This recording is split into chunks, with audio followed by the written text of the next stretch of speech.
Just talking the other day with my friends, I'm like, when I exit, I am going to send an engraved bottle of champagne to everybody who doubted me, Yeah. all my enemies. I'm petty. So Guys like you and me, man, that when you want to prove people wrong that bad, there's nothing in the world I want to do more than just give the middle finger to everybody that ever doubted me. sometimes, and the worst part is sometimes it's even people you love. Like sometimes it's like your closest family, and they don't even realize they're doing it. No. You know what I mean? Like growing up, I failed out of high school. I went to this private high school, Don Bosco. I got like straight Fs. I thought because I played sports that I could just get away with not doing anything.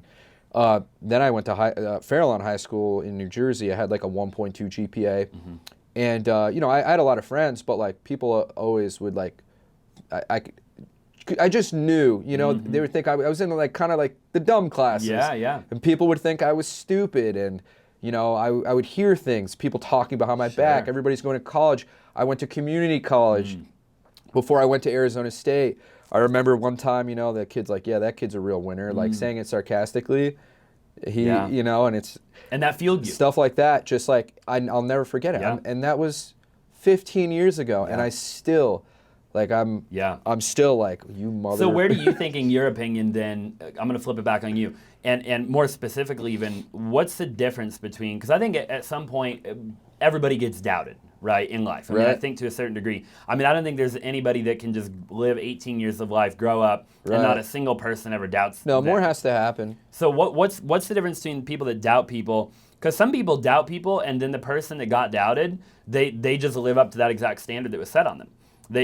Somebody set that standard on them, and so they go do just that. They say, hey, you're never going to be good enough, so they never become good enough. They say, hey, you're never going to be great at football, so they never become great at football. Hey, you're never going to go make $1 million, so they never go make, right? What's the difference between the guy that just basically gets doubted and then doesn't do anything because he lets that get to him, and the dude like you or like somebody like me and uses it as fuel? Where does that factor? I think it's a combination of things. One thing is, I think now that I'm older, I just realize that person's projecting, right? Just because, so the people who realize that are going to be, but for me, I was just so scared of failing and becoming what they said.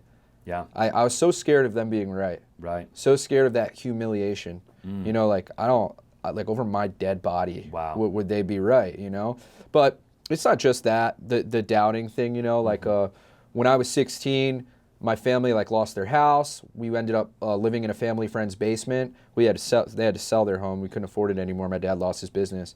And that was like a really traumatic experience because I went from like this kid who was like, I had a really good childhood, spoiled as all hell. You're 16, you're spoiled as all hell, and then you go from living in this nice house to living in a family friend's basement. That was a dark time for me. Yeah. And I was, blaming everybody else for my problems, blaming my parents. My parents don't have any money, and my friends can go out and do all this stuff. And that kind of like stayed with me throughout college too. Yeah. But the minute I just one day I was kind of like, well, being the victim, I don't think that's really helping me out at all. And once I started taking accountability for my own problems, everything just completely changed. That's awesome. Yeah, you can be a victim or a victor. Right. And I have to have that conversation with a lot of my sales guys. They're like, I'm just not in the right headspace. Well, why aren't you in the right headspace? Well, something happened to me years ago when I was a kid. Sure. Say, hey, 5-year-old Johnny, he's a victim, not you. Yeah. You know what I mean? Like that's so long ago.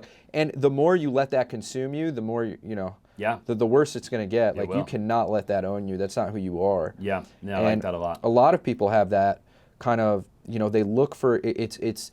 They will build in excuses to justify their failure later on, without realizing that they're already writing their ticket by coming up with those excuses. Yeah. You're already setting yourself up to fail.